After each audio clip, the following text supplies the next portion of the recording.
चाहत किस तरह की जर्नी रही बिग बॉस की आपकी? बहुत अच्छी रही, बहुत अलग एक्सपीरियंस था, एकदम लाइफ टाइम एक्सपीरियंस। अच्छा लगा, सफ़र अच्छा था। ऑल्सो आपके कई सारे मोमेंट्स हुए हैं रजत के साथ में, आपने बाहर आके बोले काफ़ी ट्रेंडिंग पे भी थे, तो क्या कहेंगी लाइक रजत के साथ जो फ्रेंडशिप है उस बारे में क्या कहेंगी? रजत से कभी भी दोस्ती नहीं हुई मेरी, हमेशा मतलब बातचीत होती थी, फिर हमारा झगड़ा हो जाता था, फिर मैं रोती थी, वो चुप करवाता रहता था। तो रजत ऐसा है कि वो अपनी बात पे कभी रहता नहीं है, हमेशा मुकर जाता है। ये जो उसको पलटू और यू टर्न का जो टैग मिला है ना, वो एकदम परफेक्ट मिला है, क्योंकि वो अपनी बातों पे कभी नहीं रहता है। वो सबको यहाँ आपको बोलेगा कि हाँ भाई मैं तुम्हारे साथ हूँ, पीछे पलट के उसको भी बोलेगा कि हाँ भाई मैं तुम्हारे भी साथ हूँ। तो वो कब कहाँ है, क्या कर रहा है, क्यों कर रहा है, उसको खुद ही पता नहीं है।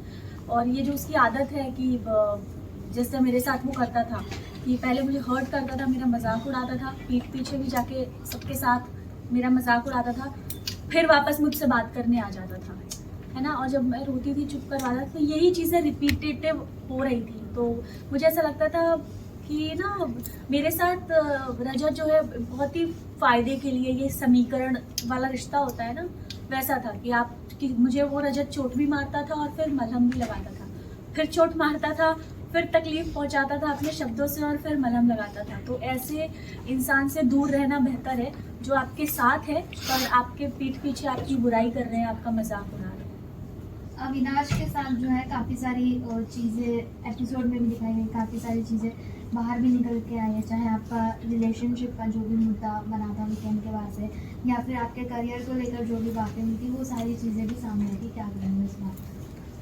अविनाश ने जो किया, मुझे ऐसा लगता है कि उसने अपनी फुटेज के लिए, लाइमलाइट बटोरने के लिए, ये उसका एक गेम प्लान भी हो सकता है। उसके लिए उसने मेरी इज्जत के बारे में नहीं सोचा और बेबुनियाद झूठे इल्ज़ाम उसने लगाए जो एकदम मतलब बेसलेस थे। उसने एक भी बार ये नहीं सोचा कि क्या अगर मेरी जगह अविनाश की बहन होती तो जो बातें अविनाश ने मेरे लिए बोली हैं तो क्या वो तब अपनी बहन को भी वही सब बोलता। तो ये बहुत ही हर्टफुल था मेरे लिए जो कुछ भी हुआ। और शायद उसी वजह से जो बातें अविनाश ने बोली, मेरी मम्मी आई, मम्मी को भी बहुत हर्ट हुआ उन बातों को लेके। तो मम्मी का भी वो रिएक्शन था, क्योंकि माँ अपनी बेटी के लिए तो हमेशा खड़ी रहती है। चाहे पीठ पीछे बोलने की बात है तो करण ने भी आपके पीछे बहुत कुछ बोला है कि आपके आंसू मगरमच्छ के हैं, फिर आप एक्टिंग करके इतनी दूर पहुंचो, उस पे आपको क्या कहना है? करण ने अगर ये बोला है कि मैं एक्टिंग करके यहाँ तक पहुँची हूँ तो मुझे तो 3.5 महीने मैं एक्टिंग कर रही हूँ बिग बॉस के घर में, तो मुझे तो बेस्ट एक्ट्रेस का अवार्ड मिलना चाहिए ना है कि नहीं। कितनी अच्छी एक्टिंग कर रही हूँ मैं कि 3.5 महीने से मैं एक्टिंग ही कर रही हूँ।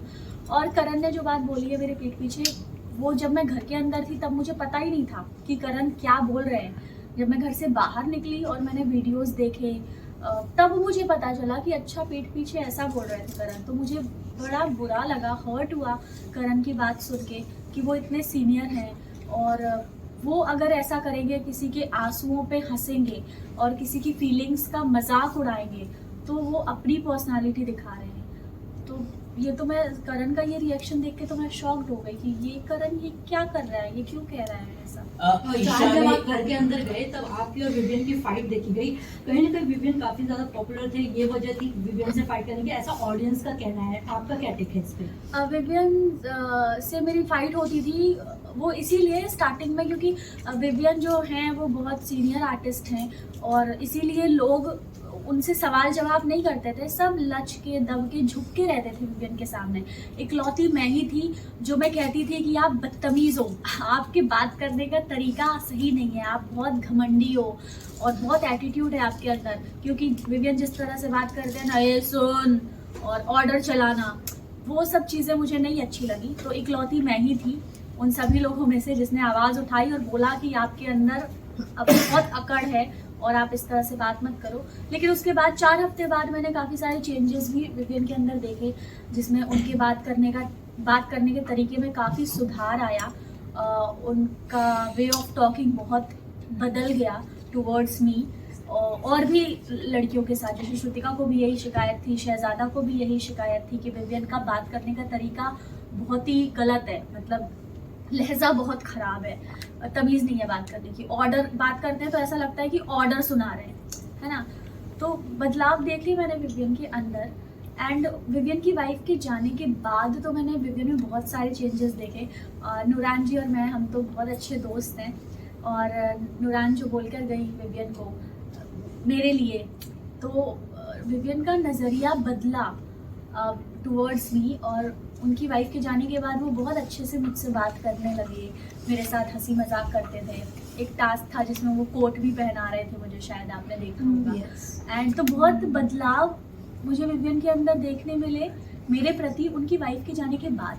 तो मुझे ये सोच के अच्छा लगा कि अगर उनकी वाइफ ने उन्हें कुछ समझाया है या बोला है कि चाहत के साथ आप इस तरह से बर्ताव मत करो, तो वो चीज़ विवियन ने समझी और उसको अप्लाई किया, तो ये बहुत अच्छी बात है। और बदलाव तो रजत के अंदर भी देखने को मिले। जब स्टार्टिंग में आपने उनका हाथ टच किया था तो उन्होंने मना कर दिया था, फिर बाद में आप लोग कपल डांस करते हुए नजर आए। इस बदलाव के बारे में बताएंगे?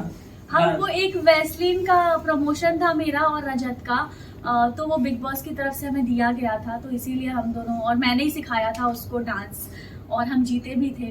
तो हो जाता है कंफर्ट, आप एक ही घर में रह रहे हो साथ में, तो वो कंफर्ट जोन आ जाता है थोड़ा। तो रजत के नेचर में भी काफ़ी चेंजेस थे। पहले वो बहुत ज़्यादा गुस्सा करता था, छोटी छोटी बातों पे भड़क जाता था, फिर वो थोड़ा काम हुआ, उसने रिएक्ट करना थोड़ा कम किया।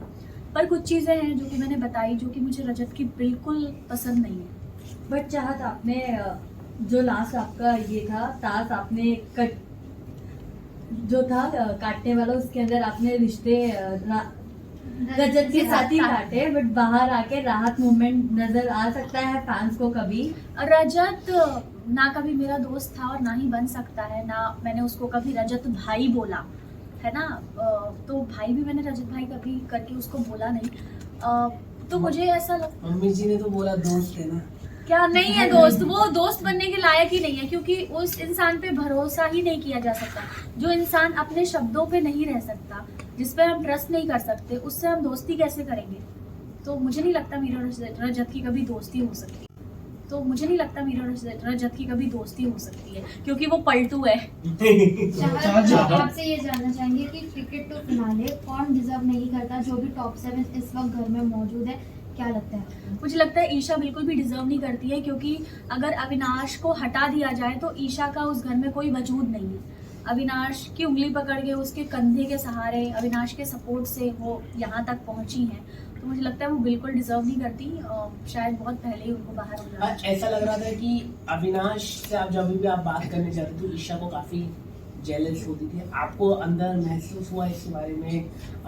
जब भी वो आपसे बात करने आता था तो चुल्ली गैंग को काफी परेशानी होती नहीं, लेकिन वो इनसिक्योर होती ही थी अगर अविनाश किसी लड़की से बात करता था। इज इट, आपको लगता है? यस, मैंने कशिश से भी ऐसा सुना था और भी लोगों से, कि जब भी यामिनी से भी इनफैक्ट, कि अगर अविनाश तब बात करता है मुझसे जब ईशा नहीं होती है, ईशा होती है तो वो बात नहीं करता है। तो आई डोंट नो क्यों अविनाश ऐसे डर डर के रह रहा था, उसको खुल के रहना चाहिए था। जब कुछ नहीं है तो बात करने में कुछ बुराई नहीं है किसी से। तो हो सकता है ईशा है ऐसी कि उनको नहीं पसंद कि ये कहीं और चला जाए। ईशा ने ये कहा था कि आरफिन के साथ आपका कनेक्शन चल रहा है, जब आपको ये बात पता चला होगा तो क्या होगा? क्या उन्होंने माफी भी मांग ली है कल? हाँ, मुझे पता चला ईशा ने माफ़ी मांगी, और ईशा को अपनी गलती का रियलाइजेशन है कि आरफिन जी और मुझे लेके जो बात उन्होंने कही थी, उन्होंने सबके सामने माफ़ी मांगी, तो अच्छी बात है।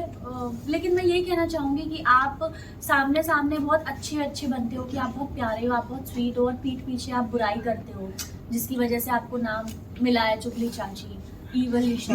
तो ये सारे नाम आप डिजर्व करते हो। नहीं, इवन ईशा तो उन्होंने खुद ने दिया अपने आप को। खुद नहीं दिया है, आई थिंक ये आरफिन जी ने पहली बार बोला था शायद, तो नहीं, उन्होंने खुद नहीं बोला even Isha. Oh my god, तब तो बहुत अच्छा नाम दिया है, अपना नामकरण अच्छा किया है उन्होंने। तो यही कहती हूँ मैं कि आप ये सब करना बंद कर दो, क्योंकि ऑडियंस जो है वो दोनों साइड देख रही है। पता चलता है कि आप सामने सबके अच्छे हो, प्यारे से, और पीठ पीछे आप इंसल्ट कर रहे हो, आप बुराइयां कर रहे हो, तो ये चीज़ आप मत दिखाओ। टॉप 3 में किसे देखना चाहते हैं आप? टॉप 3 में आप किसको निकालना चाहते हैं? टॉप 3 में मैं देखना चाहती हूँ गेम पॉइंट ऑफ व्यू से करण, विवियन एंड और जो चाहत, वो जो एक केक के साथ आपका फोटो जिससे पूरा एकदम आपके लव लाइफ को उछाला जा रहा, मतलब पता नहीं आपका कोई बॉयफ्रेंड पार्टनर है भी नहीं, बट नेशनल टीवी पे तो भी आपकी वो पर्सनल लाइफ दिखाई गई। बट हम ये जानना चाहते हैं वो जो केक का था, अगर उसकी बैक स्टोरी आप बता सके, क्या थी वो? देखिए, वो नथ मैंने 3 साल किया है शो, और वो मेरे सेट का ही फोटो है। और सेट पे कितने फैंस हमें बुकेज भेजते हैं, केक भेजते हैं, हर दूसरे तीसरे दिन किसी का बर्थडे होता है, क्योंकि हमारी यूनिट इतनी बड़ी होती है। किसी की एनिवर्सरी हो रही होती है, कभी सेट पे भी सेलिब्रेशन होता है तो उसके कुछ केक्स आते हैं। तो बस ऐसे मेरी एक फोटो है और पीछे केक रखा है, उससे कोई कैसे जोड़ सकता है? तो वो केक की यही कहानी है कि वो सेट पे ही किसी का आया था cake. Gujarati boyfriend, I don't know कौन है भाई। गुजराती है जिसको आप हीरो कहते हैं, मिस्टर हीरो। वो तो सलमान सर ने सेकंड डे नाम लिया मानस का। मानस नहीं, पर सलमान सर ने सेकंड डे मानस का नाम लिया। और मानस ने फिर मुझे बाहर आके पता चला कि एक्चुअली मानस ने मीडिया के सामने आके क्लियर किया कि ऐसा कुछ नहीं है। और मुझे तो बेचारे मानस पे दया आ रही है कि मेरी वजह से बेमतलब उस बेचारे का नाम भी जुड़ गया। पर मानस जैसा दोस्त भगवान सबको दे कि उसने मेरे लिए आके एक क्लैरिटी रखी, इतने गट्स हैं उसमें कि आके उसने क्लियर किया कि नहीं भाई ऐसा नहीं है। उनको अपने लिए प्रॉब्लम नहीं थी, उनको ये था कि एक लड़की की इज्जत खराब ना हो। हाँ, तो वही मैं कह रहा हूँ कि ही इज जेंटलमैन, एंड मानस के साथ मैंने काम किया है और वो इतना अच्छा है। तभी तो मैं कह रही हूँ, मैं अंदर थी, मुझे पता भी नहीं कि बाहर चल क्या रहा है, पर मानस ने कितने अच्छे से क्लैरिटी के साथ सारी चीज़ें क्लियर की। ये बहुत बड़ी बात है ना। So I respect him a lot, and मतलब ही इज जेंटलमैन। मतलब ऐसा दोस्त हो तो मानस जैसा। मम्मी ने बात की मानस से मम्मी ने बात की है आपकी बाहर आने के बाद? बाहर आने के बाद का पता नहीं। हाँ, मैंने उसको ऑब्वियसली थैंक यू बोला कि थैंक यू सो मच यार, तुमने मेरा इतना सपोर्ट किया। और कोई को एक्टर हो तो मानस जैसा। तो मैं तो अगर मुझे कोई को एक्टर चाहिए, मैं किसी के साथ काम करना चाहती हूँ तो मानस के साथ काम करना पसंद करूँगी, क्योंकि वो इतने अच्छे इंसान हैं जो सबके बारे में सोचते हैं। जब वो सेट पे भी थे तब भी सबका ध्यान रखना, चाहे वो स्पॉट दादा हो चाहे वो कोई भी हो, तो वो जो उसका नेचर है वो सब किया था पार्टी। और जहाँ बिग बॉस से पहले घर जाने से पहले आपने कुछ किया था पार्टी, उस पे पता चला है कि आपने अपनी मम्मी जी को बताया था कि मैं इससे प्यार करती हूँ, गुजराती बॉय से। ऐसा मतलब ऐसी खबरें आई, रूमर्स मतलब ऐसी आपने इंट्रोड्यूस किया था आपकी पार्टी में इंट्रोड्यूस किया है आपको। लेकिन इवन अविनाश ने भी टेलीविजन में कहा है कि चाहत ने भी बात करवाई है, उन्होंने फोन पे बात की है। ऐसा कुछ नहीं है अविनाश। मैंने कहा कि ये सब अविनाश ने जो बातें बोली है, ये उसने अपनी फुटेज, अपने लाइमलाइट के लिए, गेम पॉइंट ऑफ व्यू से कि उस सबका ध्यान उसके ऊपर आ जाए तो एक नई कंट्रोवर्सी कैसे क्रिएट। तो आप अपनी फुटेज और लाइमलाइट के लिए अविनाश ने मुझ पे ऐसे बेबुनियाद झूठे इल्जाम लगाए। अगर ऐसा कुछ होता तो आप लोगों को तो पता चल ही जाता ना भाई। अविनाश के रूमर्स आए थे, अविनाश के साथ लिंकअप के रूमर्स आए थे, इस पे आपने रिजेक्ट कर दिया। आपने रिजेक्ट किया, अविनाश प्यार करता था आपसे और आपने रिजेक्ट कर दिया। गरिमा ने भी इंटरव्यू में कहा है कि अंगूर नहीं मिले तो अंगूर खट्टे, तो इसका मतलब हम क्या समझे? हाँ, हो सकता है कि वन साइडेड लव हो अविनाश का मेरे लिए, पर मैंने कभी भाव नहीं दिया। हो सकता है, आई डोंट नो। पर जहाँ तक हमने अविनाश और मैंने काम किया है, हम कभी दोस्त नहीं थे, क्योंकि हमारी वो वाइब मैच नहीं हुई। हम प्रोफेशनली काम करते थे, hello hi bye bye that's it. और ये सब जब अविनाश ने किया मेरे बारे में, जो बातें बोली हैं कि ऐसा है वैसा है, ये है वो है तुम्हारा, मेरे लिए बहुत शॉकिंग था, क्योंकि मैं ऐसे अविनाश को नहीं जानती हूँ जो मतलब अपने लिए किसी लड़की की इज्जत को इतना गिरा देगा, अपने फुटेज के लिए कि नया तरीका ढूंढेगा नए मुद्दे बनाने के लिए। ऐसे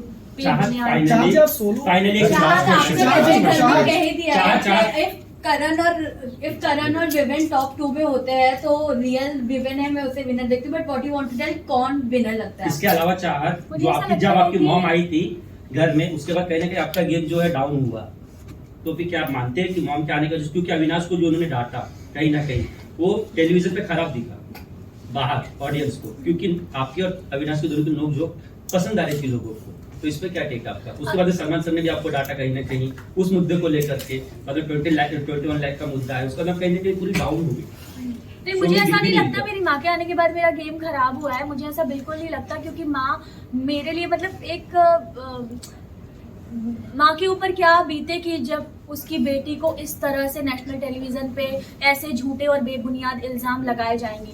तो मेरी क्या, आई थिंक आप में से किसी की भी माँ होती तो वो अपनी बेटी के लिए यही करती जो मेरी माँ ने किया। लेकिन और अविनाश की जगह पे अगर आपका भाई होता तो यही सेम फीलिंग होती है आपकी? अगर मेरा भाई होता तो जो इल्जाम अविनाश ने मेरे ऊपर लगाए झूठे बेबुनियाद फॉर फुटेज, वो मेरा भाई ऐसा कभी करता ही नहीं। उन्होंने प्रोड्यूसर का भी नाम लिया अविनाश ने, मतलब बहुत सारी बातें की, अगर आप देखें तो प्रोड्यूसर को भी मालूम है ऐसा तो अब वो तो कुछ भी बोलेगा, अब हर थोड़ी उसकी बात अविनाश की गर्लफ्रेंड बाहर है और अंदर रोमांस चल रहा है ईशा के मुझे साथ। नहीं पता हाँ, अविनाश की कौन सी गर्लफ्रेंड और ईशा जी का भी बाहर है बॉयफ्रेंड, और वहाँ पे लिंकअप चालू है, ये कैसे देख रहे हैं आप? मुझे नहीं पता अविनाश की गर्लफ्रेंड बाहर है और ईशा का बॉयफ्रेंड बाहर है। मुझे हाँ ऐसी खबरें आई थी पर खबरें आई थी पर मुझे चाह जी आप सोशल खेल के यहाँ तक पहुंचे हो बिना कोई रिश्ता बनाए। अगर आप रिश्ता बनाते कोई गहरा किसी के साथ, करण या विवियन, किसके आप बनाते रिश्ता? नहीं, मुझे ऐसा लगता है रिश्ते बनाए नहीं जाते, रिश्ते अपने आप बन जाते हैं। और मैंने गेम के लिए या सपोर्ट के लिए, अपने फायदे के लिए कभी रिश्ते नहीं बनाए। दिग्विजय और आर्फिन जी से मेरा एक कनेक्शन था, बॉन्ड था जो कि बहुत अच्छा था। उनके अलावा किसी से वो वाइब नहीं मैच हो पाई। पर समीकरण के लिए रिश्ते बनाना, फायदे के लिए रिश्ते बनाने से बेटर है कि आप रिश्ता ना बनाओ, कॉर्डियल रहो सबके साथ। एटलीस्ट मैं रियल थी। और ग्रुप में भी मैं नहीं खेली क्योंकि दोनों ग्रुप थे, क्योंकि हर ग्रुप में एक लीडर होता है और मैं नहीं चाहती मैं किसी ग्रुप का हिस्सा रहूं और उस ग्रुप में एक लीडर हो, क्योंकि भीड़ में गीदड़ आते हैं, शेर अकेला ही आता है। आपने ये भी कहा था कि अविनाश की वजह से ईशा पहुंची यहाँ तक, ईशा यहाँ तक पहुंची, तो चुम भी करण की वजह से पहुंची यहाँ तक। क्या लगता है आपको? विनर एज पर यू तो बता दीजिए। विनर मैं चाहती हूँ चुम जीते, क्योंकि गर्ल पावर, नारी शक्ति आगे जाए, नारी शक्ति ट्रॉफी उठा के घर ले जाए, तो मैं चाहती हूँ चुम। लेकिन फैन बेस में चुम का नहीं है। हाँ, तो अगर उसके अलावा तो मुझे लगता है कि अगर कोई रियल रहा है और करण की कुछ बातों से मुझे हर्ट भी हुई है, कुछ चीजें मुझे नहीं अच्छी लगती तो लगी करण की, तो मैं चाहती हूँ कि फिर विवियन जीते। एक विजुअल्स करवा दो प्लीज, रील्स के लिए।